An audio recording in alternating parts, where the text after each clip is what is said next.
Hey, it's Yoshi Shiraki again, and I wanted to share another haircut with you guys. I did a really long layered haircut. We took about 3 inches off the outline, brought the haircut up. You're going to see that my model has that beautiful, thick, shiny, healthy hair, and unfortunately because of that, it's also very heavy. So what we wanted to do is lighten it up, did some interior layers throughout the haircut. We also did some layers throughout the front so that she can get that volume around the face.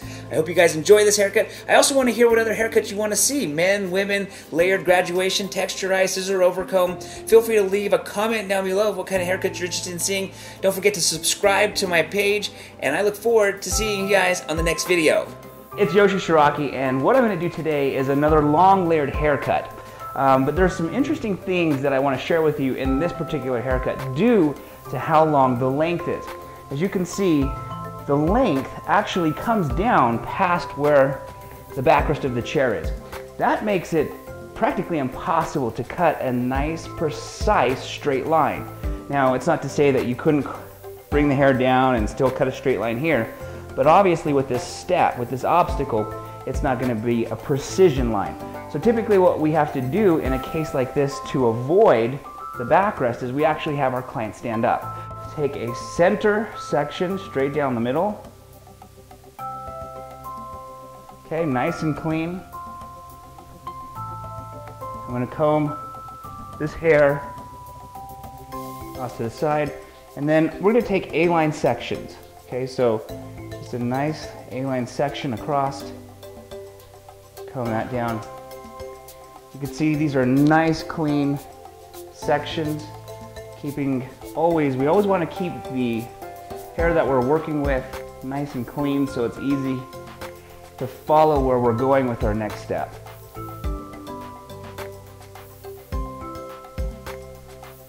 Okay, taking the section from this side.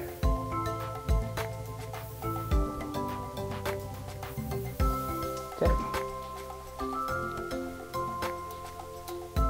And just combing this hair up and away. Okay, it's at this point now where typically in the salon I'm going to ask my client if she'll please stand up. Now we're going to take off about 3 inches. What I like to do is I like to make sure that the cape is pulled off to the side if possible so that it eliminates any of these wrinkles. I'm just going to take my comb, basically comb straight down, and from the comb I'm going to start cutting my line. The reason why I do it through the comb versus through my fingers is just like the backrest on the chair, my finger creates a small little step. And when the hair is pulled away from the back, that creates a little bit of graduation. Tiny, tiny bit, but it still creates graduation. So I want to imagine that basically what I want to do is I want to cut this line on as flat as a possible plane as possible. So the best way to do that is typically using the back of your client. And the back is a lot more smoother than if I'm holding it through my fingers. The next thing we'll do is bring down this other section, and we've established our outline right here, so now we need to go across. This will be our guide to take this line all the way across. So just placing my comb here. And the purpose of placing the comb there is so that as I'm cutting across, let's say I'm going this way, it doesn't push the hair over to the side. So I need to use the comb, either the comb or my hand. Another way to do it would be to place your hand here and then just go across. Or you can just take the comb and hold it there.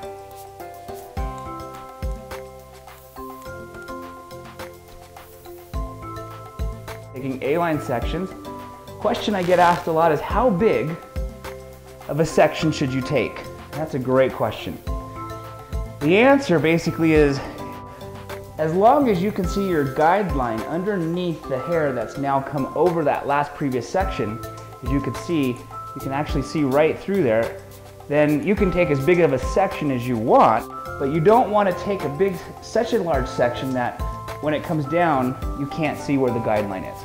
Okay, so Really, you can take as big or as small as you'd like. I tend to take bigger as long as I can see where my outline is, simply for time management purposes. When you're running in a salon and you've got clients waiting, I like to just go ahead and take a little bit of a larger section. So in this particular section, we're going to have our section go all the way around to the front. I'll show you what I mean. If you could please turn sideways, right there, that'd be great. Okay, as you can see, the last section we took was an A-line section. This section is going to be a rounded section.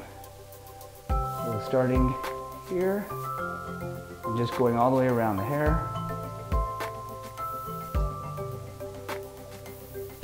What I like to do is I like to take this one section that we have going all the way around and actually divide it into two. One section that's behind the ear and one section that's in front of the ear. So I'm going to take a straight section down and I'm going to comb away the hair that is actually in front of the ear. And from here, I will now go ahead and establish this outline. Okay, so now what we want to do is we want to blend this hair here with the back. And in this particular case, I'm going to over direct this hair in the front to the back.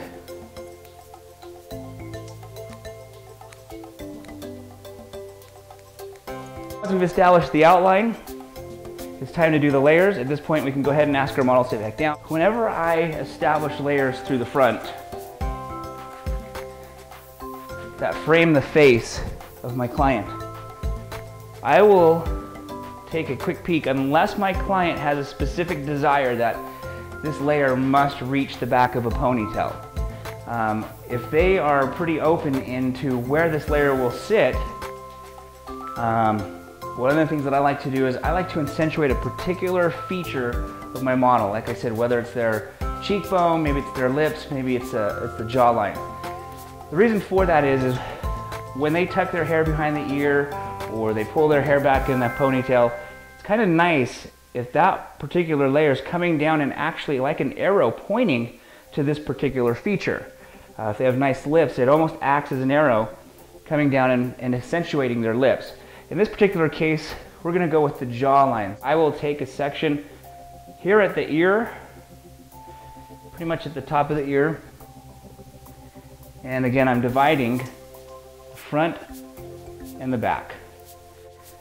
Because of the shoulder, as you can see, sometimes there is an obstacle of being able to cut that precise line. So what we can do is have the model turn their head, and now this hair, when it lays straight down, is not going to be falling on top of the shoulder. So slightly have the model turn their head. Again, putting my hands, my fingers right here, they are at the jawline. So that's where the shortest layer is going to be, right here at the jawline. So basically from here, I go ahead and just work my way up to my fingers. Okay, so establishing that first angled frame the face layer. Now we're going to blend it with this second part. Okay, again, the longer the hair is, the harder it is to hold the whole thing in one chunk. But this is the length right here.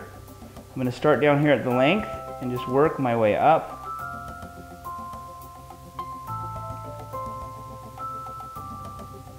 to where my last section was.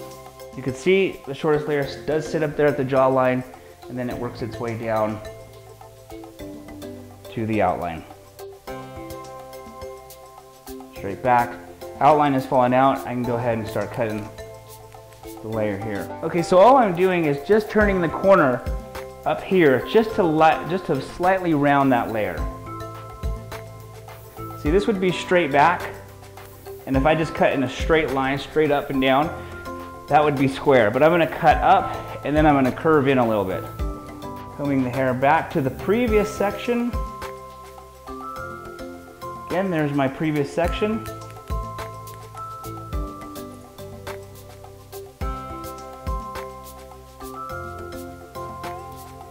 Okay, straight up and then slightly turning inward.